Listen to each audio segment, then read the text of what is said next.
சிலுவையின் 7 அதிசயங்கள். 3ஆம் அதிசயம். ஜெபம் பண்ணுவோம். சிலுவையின் மரண தூளில் நிற்கிறதான அருமை ஆண்டவர் இயேசுநாதர் தம்முடைய அருமையான தாயார் கலங்கி நின்ற வேளையிலே அவளுக்கு பராமரிப்பு கொடுத்ததான நல்ல ஆண்டவரே உம்மை துதிக்கிறோம், ஸ்தோத்திரிக்கிறோம். இந்த அருமையான வேளையிலே நீர் சிலுவையில் நின்று மொழிந்த 3வது வார்த்தையை நாங்கள் தியானிக்க இருக்கிறோம். எங்கள் எல்லாரையும் ஆசீர்வதிப்பீராக. இயேசுவின் இனிய நாமத்தில் ஜெபிக்கிறோம் பிதாவே, ஆமென். அருமையானவர்களே, இயேசுநாதர் சிலுவையில் நின்று முதலாவதாக அந்த இடத்துல கூடியிருந்த எல்லா மக்களுக்கும் ஒரு மன்னிப்பை வழங்கின அதிசயமான ஒரு வார்த்தையை தியானித்தோம். 2ஆவதாக சிலுவையிலே தமக்கு அருகாமையிலே இன்னொரு சிலுவையிலே தூங்கி நின்றதான ஒரு கள்வனுக்கு பரதீசின் வாழ்வை உடனடியாக வாக்கு பண்ணினதான அதிசயமான வார்த்தையும் நாம் தியானித்தோம். இந்த வேளையிலே அதே போல சிலுவையிலே இயேசுநாதர் தொங்குகிறார். சிலுவைக்கு கீழாக அருமையான தாயாரும் தனக்கு அருமையான சீஷனும் கண் கலங்கி கொண்டு நிற்கிறார்கள். அவர்களை பார்த்து இயேசுநாதர் சொல்லுகிறதான அருமையான வார்த்தை யோவான் 19ஆம் அதிகாரம் 26, 27 வசனங்களிலே பார்க்கிறோம். மரியாளை பார்த்து ஸ்திரீயே அதோ உன் மகன் என்று சொல்கிறார். யோவானை பார்த்து அதோ உன் தாய் என்று சொல்லுகிறார். இந்த வார்த்தையை நாம் பார்க்கிறதான வேளையிலே இயேசுநாதர் மரியாளுடைய மடியிலே தவழ்ந்து விளையாடினதான ஒரு சின்ன பாலனாக இருந்ததிலிருந்து இந்த கடைசி மட்டுமாக சிலுவைக்கு நேராக வரும் மட்டுமாக அந்த இடத்துல நின்று தன்னுடைய மகனுடைய வேதனையை பார்த்து கலங்கி கொண்டு நிற்கிறார். இந்த வேளையில இந்த 3 காரியங்களை நாம் இதிலே சிந்திக்க இருக்கிறோம். 1, மரியாள் இயேசுவின் தாய். 2ஆவதாக யோவான் அருமையான சீஷன். 3ஆவதாக இயேசுநாதர் மரியாளுடைய மகன் என்று சொல்கிறார். 3 காரியங்களை நாம் இதிலே நாம் கண்டுகொள்கிறோம். முதலாவதாக மரியாள் இயேசுவின் தாய். இந்த மரியாளை நாம் பார்க்கும்போது திருமறையிலே ஒரு சாதாரண பெண்மணி என்று சொல்லி நாம் கண்டுகொள்கிறோம். மத்தேயு 1ஆம் அதிகாரத்திலே பார்க்கும்போது இந்த மரியாள் தாவீதுடைய வம்சத்திலே வந்ததான ஒரு பெண்மணி என்று சொல்லியும் நாம் கண்டுகொள்கிறோம். யோசேப்புக்கு மனைவியாக நியமிக்கப்பட்டதான காலகட்டத்திலே ஒரு குழந்தை பரிசுத்த ஆவியினாலே பெற்றுக்கொள்ள போகிறாள் என்று சொல்லுதான வேளையிலே மிகவும் கலங்கி வேதனை அடைகிறாள். ஆனால் காபிரியேல் தூதனாலே இந்த காரியங்கள் சொல்லப்பட்ட பொழுது தன்னை தேற்றிக் கொள்ளுகிறாள், விசுவாசித்தாள் என்று சொல்லி நாம் பார்க்கிறோம். லூக்கா 1ஆம் அதிகாரத்திலே 35ஆம் வசனத்திலே இந்த சம்பாஷணையை நாம் கண்டுகொள்கிறோம். காபிரியேல் தூதன் மரியாளிடத்தில் சின்னதான காரியங்களை கண்டுகொள்கிறோம். அதே அதிகாரம் லூக்கா 1ஆம் அதிகாரம் 42, 45 வசனங்களிலே எலிசபெத் சொல்லுகிறாள், இவள் ஆசீர்வதிக்கப்பட்டவள் என்று சொல்லியும் பெண்களுக்குள்ளே நீ ஆசீர்வதிக்கப்பட்டவள் என்று சொல்லி நீ பாக்கியவதி என்று சொல்லியும் சொல்லுகிறான காரியங்களை நாம் கண்டுகொள்கிறோம். ஆனால் லூக்கா 2ஆம் அதிகாரம் 35 வசனத்திலே அந்த பகுதியிலே பார்க்கும்போது இயேசுநாதர் குழந்தை இயேசுவை தேவாலயத்திலே கொண்டு செல்லுகிறார்கள். அந்த வேளை சிமியோன் என்று சொல்கிறார் ஒரு மனிதன் வந்து குழந்தை இயேசு தன்னுடைய கைகளில் ஏந்தி உம்முடைய ரட்சணத்தை என் கண்கள் கண்டதே என்று சொல்லுகிறார். அந்த வார்த்தை மரியாளுக்கும் யோசேப்புக்கும் மிகுந்த ஆச்சரியத்தை கொடுத்தது என்று சொல்லி நாம் பார்க்கிறோம். ஆனால் 35ஆம் வசனத்திலே அதே சிமியோன் சொல்லுகிறார், உன் ஆத்துமாவை ஒரு பட்டயம் உரிப்போம் என்று சொல்லுகிறார். அந்த வார்த்தையை கேட்டதான வேளையிலே இந்த மரியாளுக்கு மிகுந்த கலக்கம் அடைகிறாள். என்ன என்று சொல்லி புரியாதபடிக்கு இருக்கிறாள் என்று சொல்லி நாம் கண்டுகொள்கிறோம். இயேசுநாதர் தம்முடைய 12வது வயதில் பெற்றாரோடு சேர்ந்து அந்த பண்டிகை கொண்டாடுவதற்காக தேவாலயத்தில் செல்கிறார். பண்டிகை முடித்து தாயின் தகப்பனும் ஒரு நாள் பிரயாணமாக திரும்பி வருகிறார்கள். இந்த பாலன் இயேசுவை காணவில்லை. மறுபடியும் அந்த இடத்துக்கு திரும்பி செல்கிறார்கள். அந்த 3ஆம் நாளிலே வேத பண்டிதர்களோடு சம்பாஷணை பண்ணி கொண்டிருப்பதை கண்டு மிகவும் ஆச்சரியப்படுகிறார்கள். இந்த தாயானவள், மகனை ஏன் எங்களுக்கு இப்படி செய்தாய் என்று சொல்லி ஒரு கேள்வி கேட்கிறார்கள். அப்பொழுது அதற்கு இயேசுநாதர் பதில் சொல்லுகிறார், நான் என் பிதாவுக்கு அடுத்த வேளையில் இருக்க வேண்டியது என்று சொல்லி நீங்கள் அறியீர்களா என்று சொல்லி கேட்கிறார். இந்த கேள்வி மரியாளுக்கு யோசேப்பு மிகுந்த கலக்கத்தை கொடுத்ததான புரிந்து கொள்ள முடியாத ஒரு காரியமாக இருந்தது என்று சொல்லி பார்க்கிறோம். மறுபடியும் இந்த கானாவூர் கல்யாண வீட்டில் இயேசுநாதர் ஊழியத்தை ஆரம்பித்த பிற்பாடு கானாவூர் கல்யாண வீட்டில் ரசம் குறைவுபட்ட பொழுது மரியாள் வந்து சொல்லுகிறாள், ரசம் குறைவுபட்டது என்று சொல்லி. அப்பொழுது இயேசுநாதர் சொல்லுகிற பதிலை பாருங்கள். யோவான் 2:4 வாசிக்கிறோம். ஸ்ரீயே, என் வேலை இன்னும் வரவில்லை என்று சொல்கிறார். அந்த வேளையில தமக்கு அருமையான அந்த தாயை பார்த்து ஸ்திரீயே என்று சொல்கிற அந்த வார்த்தை இந்த மரியாளுக்கு மிகுந்த கலக்கத்தை கொடுத்தது என்று சொல்லி நான் பார்க்கிறோம். மத்தேயு 12:46 அந்த பகுதியிலே பார்க்கும்போது இயேசுநாதர் ஒரு வீட்டில இருந்து பிரசங்கம் பண்ணி நோய்களை சுகமாக்கி பல விதமான காரியங்களை செய்து கொண்டிருக்கிறார். அந்த வேளையில இயேசுவின் தாயாக இந்த மரியாளும் சகோதரர்களும் அங்கே வந்து நிற்கிறார்கள் இயேசுவை பார்ப்பதற்காக. அதை ஒருவன் உள்ளே சென்று இயேசுவினிடத்திலே சொல்லுகிறான். அப்பொழுது இயேசுநாதர் சொல்லுகிற ஒரு பதிலை பாருங்கள். என் தாயார் யார், என் சகோதரர் யார், பிதாவின் சித்தத்தின்படி யார் செய்கிறார்களோ அவர்களே எனக்கு தாயும் சகோதரியும் சகோதரனுமாக இருக்கிறார்கள் என்று சொல்வதை கண்டுகொள்கிறோம். அந்த வேளையில கூட இந்த மரியாளுக்கு என்ன செய்வதென்று சொல்லி அறியாதபடி கலங்கி போகிறாள் என்று சொல்லி நாம் கண்டுகொள்கிறோம். ஆனால் இந்த கானாவூர் கல்யாணத்துக்கு பின்னதாக, இந்த நிகழ்ச்சிகளுக்கு பின்னதாக இயேசுநாதருடைய சிலுவை மரணம் மட்டுமாக இந்த இடைப்பட்டதான காலகட்டத்திலே மரியாள் இயேசுவை சந்தித்ததாக திருமறையிலே ஒன்றும் சொல்லப்படவில்லை. ஆனால் இந்த சிலுவை மரணத்துக்கு ஒரு வாரத்துக்கு முன்னதாக எருசலேமிலே பவனியாக சென்றதான வேளையிலே அநேக ஸ்திரீகள் அந்த இடத்துல செல்லுகிறார்கள். அதிலே ஒருவராக இந்த மரியாள் கூட செல்லுகிறார் என்று சொல்லி நாம் அறிந்து கொள்ள வேண்டும். அந்த வேளையில இந்த இயேசுநாதரை கழுதைக்கு மீதாக ஏற்றி ஓசன்னா உன்னதத்திலிருந்து வருகிறவர் சோதரிக்கப்பட்டவர் என்று சொல்லுகிறதான புகழ்ச்சியான வார்த்தைகள் எல்லாம் கேட்டு மிகவும் சந்தோஷப்படுகிறாள். ஆனால் அந்த சந்தோஷம் நீடிக்கவில்லை. ஏனென்று சொன்னால் 1-2 தினங்களுக்குள்ளதாக மறுபடியும் இந்த யூத தலைவர்கள் இயேசுநாதரை சிலுவை மரணத்துக்கு நேராக ஒப்பு கொடுக்கிறார்கள். அந்த வேலையை பார்க்கிறதான வேளையில மிகவும் கலக்கம் அடைகிறாள் என்று சொல்லி நாம் அறிகிறோம். அந்த நாள் காலையிலே முள்முடியினாலே தலையிலே வைத்து அடிக்கிறார்கள். ஒரு பெரிய சிலுவையை தோளிலே சுமந்து செல்லும்படியாக நடத்தி கொண்டு செல்லுகிறார்கள். பின்னதாக இந்த மரியாள் சென்று கொண்டிருக்கிறாள். கடைசியிலே அந்த கொல்கொதா மேட்டில் சென்றதான வேளையிலே சிலுவையை கீழாக வைத்து இயேசுநாதரை அதிலே படுக்க வைத்து 2 கைகளையும் விரித்து 2 கைகளிலும் ஆணிகளினாலே அடிக்கிற சத்தத்தை அந்த வேளையிலே கேட்கிறார். இந்த கைகள் என்று சொல்லும் பொழுது இயேசுநாதருடைய கைகள் சிறு பருவத்திலே இந்த தாயினுடைய மடியிலே இருந்து எவ்வளவு அழகாக அன்பாக அவளுடைய கழுத்தை எல்லாம் பார்த்து புரித்ததான 2 கைகள் இப்போது ஆணிகளினாலே கடாவப்பட்டதான அறையப்பட்ட அந்த சத்தத்தை கேட்டு கலங்கி போய் நிற்கிறாள். மரியாளுடைய இதயம் எப்படி துடித்திருக்கும் என்று சொல்லி பாருங்கள். சகிக்க முடியாத ஒரு வேதனையில அந்த வேளையில நிற்கிறாள். இப்படி என்ன சொல்லுகிறாள் சொன்னால், இயேசுநாதருக்கு முன்னதாக நான் இறந்திருக்க வேண்டுமே என்று சொல்லி அந்த இடத்திலே கேள்வி கேட்டுக்கொண்டு மனதிலே கேள்வி கேட்டுக்கொண்டு நிற்கிறாள். இயேசுநாதருடைய மரணம் என்று சொல்லும் பொழுது யூத தலைவர்களுக்கு இயேசுநாதர் ஒரு ஆபத்தானவர் என்று சொல்லி அறிந்து கொள்கிறோம்.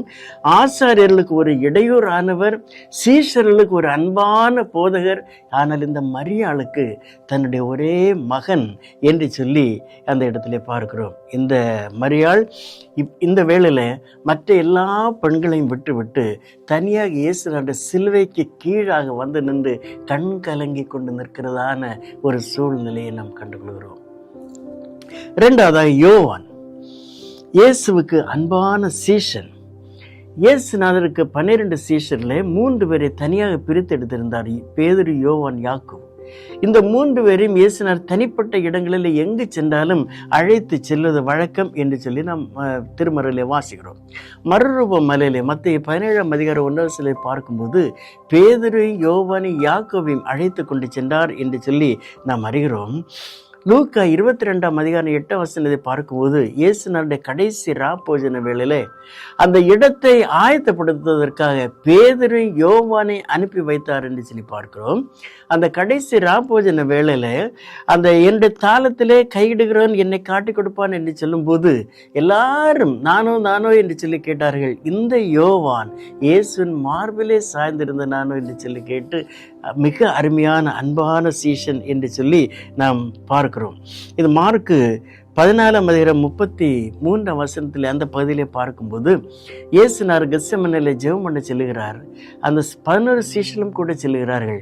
ஒரு இடத்துல சென்ற வேளையில அந்த மற்றவர்களை நிறுத்திவிட்டு பேதுரையும் யோவானையும் யாக்கோபையும் சற்று முன்னதாக கூட்டி சென்று அங்கு இருந்து ஜெபம் பண்ணுங்கள் என்று சொல்லுகிறார். சிறிது நேரத்துக்கு பின்னதாக அந்த இடத்தை விட்டு கடந்து செல்கிறார் என்று சொல்லி நாம் பார்க்கிறோம். இப்போது இந்த யோவான் கல்வாரி சிலுவைக்கு கீழாக வந்து நிற்கிறார். சீஷர்கள் எல்லாரும் ஓடிவிட்டார்கள். இந்த யோவான் மாத்திரம் அதில் நிற்கிறார். அந்த போர் சேவகருக்கோ யூத தலைவர்களோ பயப்படவில்லை. ஒரு பயம் இல்லாதபடிக்கு தைரியத்தோடு அந்த இடத்துல நிற்கிறார். அந்த இடத்துல நிற்கிறதான வேளையில ஒரு மெல்லிய சத்தத்தை, மெல்லிய குரலை கேட்கிறார். என்ன சத்தம்? அதோ உன் தாய் என்று சொல்லுகிறான ஒரு சத்தம். தனக்கு அருகாமையிலே மரியாள் நின்று அழுது கொண்டு நிற்கிறதான ஒரு கேட்கிறான். அந்த வேளையில இயேசுனாருடைய இந்த மெல்லிய சத்தம் ஒரு மூத்த மகன் ஒரு தாய்க்கு தகப்பனை செய்ய வேண்டியத கடமை என்ன என்று சொல்லி உணர்ந்து கொள்கிறான். இந்த சத்தத்தை கேட்ட உடனே யோவான் மரியாளை தன்னுடைய தாயாக ஏற்றுக்கொள்கிறான்.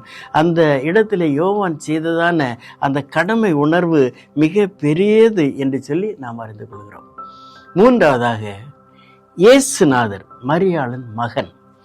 இந்த இயேசுநாதருடைய வாழ்க்கை குறித்து பார்ப்போம் என்று சொன்னால் 12 வயதிலிருந்து 30 வயது வரை உள்ள இடைப்பட்ட 18 ஆண்டுகள் வாழ்க்கையை திருமறையிலே நாம் கண்டுகொள்ள முடியாது. ஆனால் பெற்றாருக்கு கீழ்ப்படிந்திருந்தார் என்று சொல்லி ஒரே வசனத்திலே சொல்லப்பட்டிருக்கிறது. இந்த காரியத்தை நான் பார்க்கும்போது இயேசுடைய ரகசியம், இயேசுடைய வாழ்விலே உள்ளதான ரகசியம், மரியாள் அறியாத ரகசியத்தை இயேசுனார் வைத்திருந்து தான் இந்த வேளையிலே இயேசுனார் தன்னுடைய கடமையை அந்த இடத்துல நிறைவேற்றினார் என்று சொல்லி பார்க்கிறோம். யோசேப்பு முன்னதாகவே இறந்து போய்விட்டார். ஆனபடினாலே இயேசுநாதர் குடும்பத்தில் உள்ள எல்லா பொறுப்பையும் ஏற்றுக்கொண்டார் என்று சொல்லி பார்க்கிறோம்.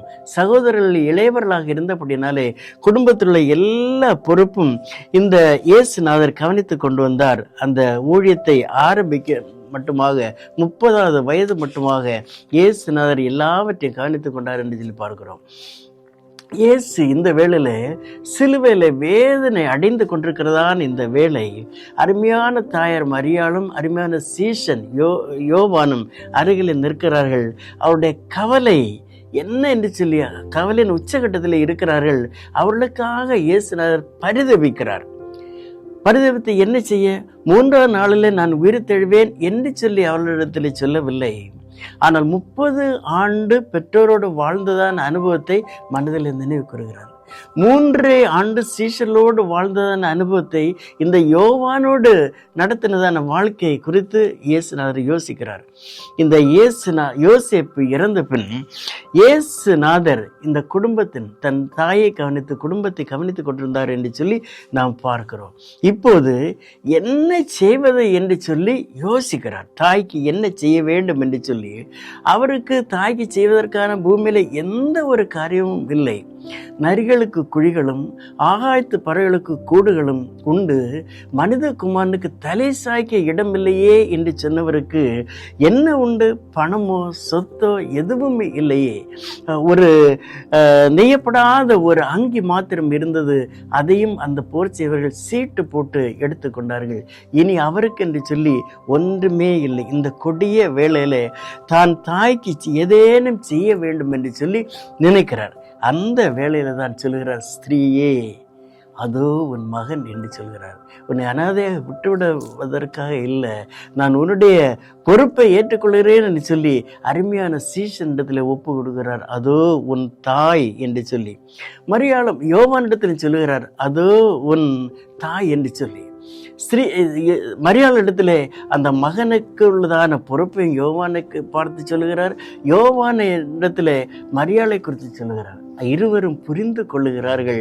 இயேசுநாதருடைய கடமை என்ன என்று சொல்லி அவர்கள் நன்றாக புரிந்து கொள்ளுகிறார்கள். அந்த வேளையில் இயேசுநாதர் தன்னுடைய கையை நீட்டி ஸ்திரீயே அதோ உன் மகன் என்று சொல்லவில்லை, யோவானை பார்த்து அதோ உன் தாய் என்று சொல்லவில்லை. அப்படி செய்ய முடியாதபடிக்கு இரு கைகளிலும் ஆணைகளினாலே கடாவப்பட்டு அதில் நிற்கிறார் என்று சொல்லி நாம் வருகிறோம். ஆனால் தலையை மட்டும் அசைத்து சைகை காட்டி இந்த காரியத்தை செய்கிறார் என்று சொல்லி பார்க்கிறோம். உடனே மரியாளை இந்த யோவான் எடுத்து சென்று தன்னுடைய வீட்டில் வைத்து பராமரித்துக் கொள்கிறான் என்று சொல்லி பார்க்கிறோம். இந்த யோவானிடத்தில் இயேசுநாதர் அனுப்பினார் என்று சொல்லும் பொழுது ஒரு ஏழையான ஒரு குடும்பத்திலே அனுப்பவில்லை, மிக செல்வந்தனான ஒரு குடும்பத்திலே அனுப்பவில்லை, அவிசுவாசிகளிடத்திலும் அனுப்பவில்லை. ஏன் சகோதரிடத்தில் அனுப்பவில்லை? அவர்கள் இன்னும் அவிசுவாசிகளாகத்தான் இருக்கிறார்கள். ஏன் இந்த சீஷர்களுடைய முதன்மையாக இருந்த பேதுருவிடத்தில் ஏன் அனுப்பவில்லை? பேதுருவுக்கு மரியாளுக்கும் ஒத்து போகாது என்று சொல்லி இயேசுநாதருக்கு நன்றாக தெரியும். ஆனபடினாலே தான் இந்த யோவான் இரக்க குணமும் உள்ளவரும் ஒரு நேர்மையானவரும் என்று சொல்லி அறிந்து இந்த யோவானிடத்தில் தனது தாயை ஒப்பு கொடுக்கிறார் என்று சொல்லி பார்க்கிறோம். இது தேவனுடைய ஒழுங்கு. தன்னுடைய தாய்க்கு செய்ய வேண்டியதன கடமையை அந்த கடைசி வேளையில கூட இயேசுநாதர் செய்தார் என்று சொல்லி பார்க்கிறோம். யோவானிடத்தில் இந்த மரியாள் சுமார் 12 ஆண்டுகள் வாழ்ந்து இறந்து போனார் என்று சொல்லி சரித்திரத்தில் படிக்கிறோம். இந்த 12 ஆண்டுகளும் யோவான் இயேசுநாதருடைய சிறுமை பருவத்தில் 30 வயதில் உள்ள வாழ்க்கையை குறித்து மரியாளிடத்தில் எல்லாவற்றையும் கற்றுக்கொண்டான். அந்த காரியங்கள் யோவானுக்கு சுவிசேஷத்தை எழுதுவதற்கு மிகவும் உதவியாக இருந்தது என்று சொல்லி நாம் பார்க்கிறோம். மரியாள் இறந்த பிற்பாடு எபேசுவிலே சென்று யோவான் தன்னுடைய ஊழியத்தை ஆரம்பித்தார் என்று சொல்லி திருமறையில் நாம் படிக்கிறோம். அன்பானவர்களே, இந்த துயரத்தின் உச்ச கட்டத்திலே இயேசுநாதர் சிலுவிலே தொங்கி நிற்கிறதான இந்த வேளையில கூட தனக்கு அருமையான தாய்க்கு செய்ய வேண்டியதான கடமை செய்கிறார். தாயார் தேற்றப்படுகிறாள். அந்த யோவான் கூட இதோ உன் மகன் யோவானை பார்த்து சொல்லுகிறார் என்று சொல்லும்போது அவனுக்கு ஒரு தாயாக மரியாளை கொடுக்கிறார் என்று சொல்லும் பொழுது ஒருவேளை காபிரியேல் தூதன் மரியாளுக்கு சொன்னதான காரியங்கள் இந்த இடத்துல மறுபடியும் நிறைவேறுகிறது என்று சொல்லியும் எல்லா பெண்களும் பாய்க்குவது என்று சொல்லுதான காரியம் இந்த வேளையில மறுபடியும் மரியாளத்தில் நிறைவேறுகிறது என்று சொல்லியும் நாம் அறிந்து கொள்கிறோம். இந்த யோவானிடத்தில் 12 ஆண்டுகள் இந்த மரியாள் வாழ்ந்து தன்னுடைய வாழ்க்கையை முடித்து கொண்டார் என்று சொல்லி பார்க்கிறோம். ஆவிக்குரிய ஆண்டவர் சரீரத்துக்கும் ஆண்டவராக இருக்கிறார் என்று சொல்லி நாம் வேதத்தில் படிக்கிறோம். ஊழியம் செய்கிறவர்கள் பல வேளைகளில் குடும்பத்தை கவனிக்காமல் ஊழியத்தை மட்டும் செய்கிறதான காரியங்கள் உண்டு. 1 தீமோத்தேயு 5:8 நாம் அப்போஸ்தலனாகிய பவுல் சொல்லுகிறார், ஒருவன் தன் சொந்த ஜனங்களையும் தன் சொந்த குடும்பத்தையும் பராமரிக்க தெரியாதவன் ஆனால் அவன் விவேகம் இல்லாதவன் என்று சொல்லி ஊழியத்திற்கு ஒப்புமை ஆகாதவன் என்று சொல்லி அந்த இடத்துல சொல்லுகிறார். அன்பானவர்களே, இயேசுநாதர் இந்த இடத்துல கற்று தந்திருக்கிறார் என்று சொல்லும் பொழுது தகப்பனின் தாயை கனம் பண்ண வேண்டும் என்று சொல்லி கற்று தருகிறார். யாத்திராகமம் 20 அந்த 10 கற்பனைகளை சொல்கிறார், உன் தகப்பனை உன் தாயும் கனம் பண்ணுவாயாக என்று சொல்லி. இந்திய உலகிலே மக்களுடைய நிலை என்ன என்று சொல்லி ஒரு கேள்வி கேட்டு பாருங்கள். எத்தனை பேர் தங்களுடைய வயதான பெற்றோர்களை தெருக்களிலே தள்ளி விட்டு கடந்து செல்கிறார்கள் என்று சொல்லி பத்திரிகைகளிலே நாம் படிக்கிறோமே. தாங்கள் கவனிக்க முடியாத நிலை என்று சொல்லும் பொழுது அனதையாக விட்டு விடுகிறதான அனுபவங்கள் எத்தனை இருக்கிறது என்று சொல்லி நாம் அறிந்து கொள்கிறோம். உயிரோடு இருக்கும் பொழுது, பெற்றார் நல்ல சுகத்தோடு பலத்தோடு இருக்கும் பொழுது அவர்களை கவனிக்கிறார்கள். ஆனால் காது கேளாத போது, கண்கள் காணாத போது, வாய் பேசாத போது, நடக்க முடியாத போது என்ன செய்கிறார்கள்? இனி எங்களுடைய வாழ்க்கையை நாங்கள் பார்த்து கொள்கிறோம்.